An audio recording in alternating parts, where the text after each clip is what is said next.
Jason Zimmerman joins us today to talk some Emory men's basketball. Coach, another road weekend coming up for you and your team. This weekend it's Carnegie on Friday, Case Western on Sunday. Looking forward to going back on the road. 2 road weekends in the UAA. Everybody has them throughout their schedule. And this is our turn to have the second road weekend, and we're excited to go compete in Pittsburgh on Friday. You know, looking at these teams, Carnegie, night in, night out, they seem to battle, especially us. And then on Sunday, Case Western kind of on an uptick 5-game winning streak. Yeah, you know, Tony's teams always compete very hard, and you have to be prepared to play them and match that energy level, especially on Friday night in Pittsburgh. So, got to be able to match that energy level, and we got to be able to finish around the rim better than we have in the last couple of weeks. So, we're excited about trying to get better doing that, and of course, we'll worry about Sunday after Friday is over. Last weekend, in split of the Chicago-WashU weekend, beat Chicago on Friday. Ran into a hot shooting WashU team on Sunday. Yeah, you know, I thought we did some things down the stretch in the Chicago game. Chicago played very well. We did some things down the stretch that helped us win. Chris made 2 big threes after executing, you know, really late in the shot clock.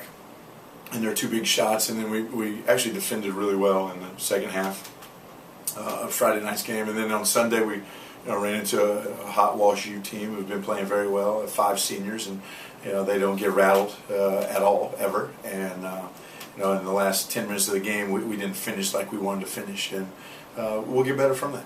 You know, talk about last weekend. Whit Rapp, your point guard, led the team in rebounding both games at double figures in both contests. Pretty unusual. Yeah, and for Whit, you know, Whit does anything he can do to help us win. You know, if it's go get 10 rebounds, he'll go get 10 rebounds. If it's shoot 12 shots, he'll shoot 12 shots. If it have 7, 8, 9 assists, he'll have 7, 8, 9 assists, right?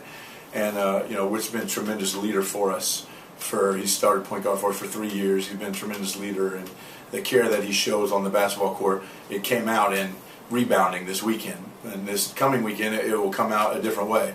But the care that he has for this team and this program, and the leadership he has of the team is very impressive to watch, and it's really fun to coach. You know, and the takeaways from last weekend, what are some of the areas that you think you guys could do some, you know, shore up on a little bit? Yeah, well, we got to shoot it better, right? We didn't shoot it very well in the second half, and that has a lot to do with defensively what Wash was doing. But we got to shoot it better. We got to step into those shots and shoot them with some confidence, which our guys usually do. I thought we got some decent shots, right? We got to defend without fouling. You know, we got to do that a little bit better than we did this weekend. And you know, then for us it becomes what do we want to get better at? Not necessarily for our opponents, or whether playing Chicago Wash or whoever we're playing next weekend, like Carnegie Case. It's really like, what are we going to get better at this week? And our guys have done a really good job of getting better at things we need to get better at, and then preparing for the next opponent. So. You know, it's both of those avenues you have to do. You have to work on yourself, and then you have to prepare for whoever you're playing on Friday night. So our guys have done a really good job of that throughout the year, and we're looking forward to continuing to get better at that. Okay, should be an interesting weekend. Coach, thanks very much for your time. We'll let you get back to preparation. Good luck, and we'll see you next week. Thanks, Sean.